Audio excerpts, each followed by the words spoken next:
मस्त पदर वगैरे खोवून घेतलाय, कारण की आज मस्त छान आपण गावरान पद्धतीचे थालीपीठ भाजणीची रेसिपी बनवणार आहे. तर काय साहित्य लागणार आहे तर मी तुम्हाला दाखवून घेते. इथे मी ही बाजरी घेतलेली आहे 4 वाट्या, आणि 6 वाट्या हे आहे ज्वारीचं, सॉरी पीठ नाही, 6 वाट्या आहे ही ज्वारी, आणि 4 वाट्या आहे गहू आणि मी बाजरी सम प्रमाणात घेतलेली आहे. आणि तांदूळ जो आहे ना तो जास्तीच्या प्रमाणात घेतलेला आहे, पण मी एवढा वापरणार नाहीये. ऍटलीस्ट 10 वाट्या तांदूळ मी यातला घेणार आहे. त्यानंतर हे घेतलेलं आहे मी धने, जिरे, हरभरा डाळ आणि मुगाची डाळ. पटकन या कढईत पटकन होईल म्हटलं, पातळ आहे माझ्याकडे ही एक नॉनस्टिकची कढई. तर विचार बघा, ती मगाशी हलवा बनवला ना, ती एक कढई होती माझ्या लग्नातली, आणि त्यानंतर ही नॉनस्टिक कढई घेतली होती. आम्ही पुण्यात आलो ना, तर त्यावेळेस आमच्याकडे गॅस नव्हता, हॉट प्लेट होती, आणि त्यावर मी 1-1.5 वर्ष त्या हॉट प्लेटवरच स्वयंपाक करत होते. तर तेव्हा माझ्याकडे भांडी पण नव्हती, तर चपाती वगैरे काही बनवायचं असेल तर मी माझ्याकडे एक तवा होता, पण त्या तव्यात सगळी चपाती जळून जायची.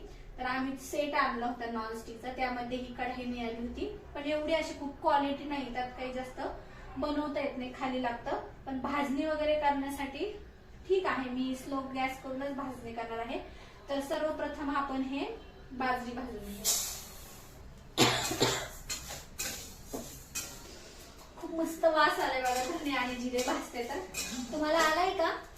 कसा येणार कसा येणार वास, काय पण विचारतो मी.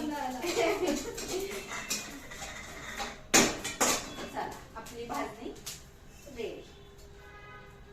तुमच्या समोर सगळी भाजणी झालेली आहे. एवढ्या वेळ उभं राहून बघा मी इथं भाजणी केलेली आहे. व्हिडिओ तुमच्यासाठी मी व्हिडिओ इथे शूट केलाय. हे करायला बघा खूप कष्ट लागतात, पण तुम्ही जाताना लाईक करत नाही. जाताना एक लाईक करून नक्की जा माझ्यासाठी. तर बघा छान आपले तांदूळ देखील भाजून झाला, बाजरी भाजून झाली, गहू भाजून झाले. यामध्ये आहे ज्वारी आणि दोन्ही डाळी, हरभरा डाळ, मूग डाळ, धने, जिरे छान भाजून झाले. याला छान थंड होऊ द्यायचं आणि मगच दळायला द्यायचंय. आता हे दळून येणार, त्यानंतर त्याचा काहीतरी खास असा पदार्थ बनवणार, आणि तो देखील मी तुमच्याशी शेअर करणार. चला, तर आजचा व्हिडिओ मी इथेच थांबते. असेच व्हिडिओला भरभरून प्रेम आशीर्वाद द्या. चला तर बाय, काळजी घ्या.